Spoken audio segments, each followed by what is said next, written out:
అటల్ బిహారీ వాజ్పేయి స్మారకం 7వ edition cricket tournament ను final match ని మంచిర్యాల పట్టణంలోని శివాజీ గ్రౌండ్ లో నిర్వహించారు. ఈ ఫైనల్ మ్యాచ్ కు ముఖ్య అతిథిగా సిర్పూర్ ఎమ్మెల్యే పాల్వాయి హరీష్ బాబు, బీజేపీ మంచిర్యాల జిల్లా అధ్యక్షులు రఘునాథ్ వీరబల్లి హాజరయ్యారు. మ్యాచ్ లో గెలుపొందిన మిస్టర్ ప్రైజ్ జట్టుకు విన్నర్ ట్రోఫీ 15,000 రూపాయల క్యాష్ ప్రైజ్ అందించారు.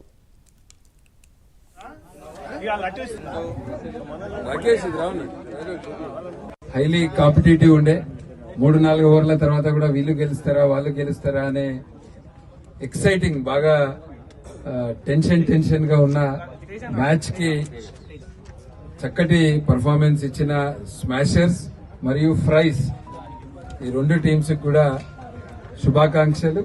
విన్నర్స్ కి రన్నర్స్ కి దీన్ని ఇన్ని రోజుల నుంచి పెద్ద ఎత్తున 64 టీమ్స్ పాల్గొన్నాయి.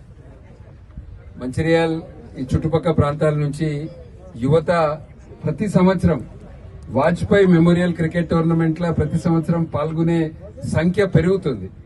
పోయిన సంవత్సరానికి ఈ సంవత్సరానికి కూడా చూసుకుంటే చాలా పెరిగింది.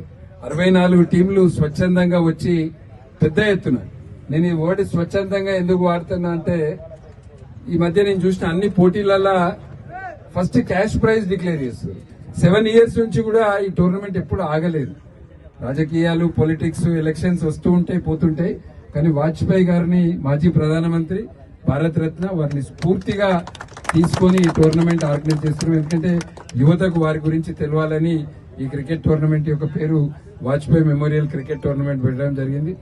చాలా సమయాతీతమైంది, ఎక్కువ టైం కూడా తీసుకొని, ఎందుకంటే ఇవాళ వాజ్పేయి గారు మన మధ్య లేకపోయినా ఆయన స్మృతులు, ఆయన దేశానికి చేసిన సేవ, ఒక జాతీయవాదిగా ఒక ప్రోగ్రెసివ్ మైండ్ తోటి ముందుకు పోయారు. భారతదేశం చరిత్రలో ఆయన పేరు ఎప్పటికీ నిలిచిపోయి ఉంటుంది. ఆయన పుట్టినరోజు సందర్భంగా మొదలుపెట్టిన ఈ కార్యక్రమం ఇవాళతో ముగుస్తుంది. ఆర్గనైజర్స్ కూడా చాలా బ్రహ్మాండంగా ఆర్గనైజ్ చేశారు, వారికి కూడా శుభాకాంక్షలు. తప్పకుండా యువతకు ప్రతి సంవత్సరం 7 సంవత్సరాలుగా ఈ యజ్ఞం ఇట్లనే కొనసాగుతున్నది. భవిష్యత్తులో ఇంకా మా జిల్లా టీంలను కూడా పంపించే ఏర్పాటు చేస్తాం. మీకు అందరికీ ఎవరైతే గెలిచినరో ఓడినరో ఇదంతా it's only matter of time. కాబట్టి అందరూ క్రీడా స్ఫూర్తిని ప్రదర్శించాల్సిన అవసరం ఉన్నది.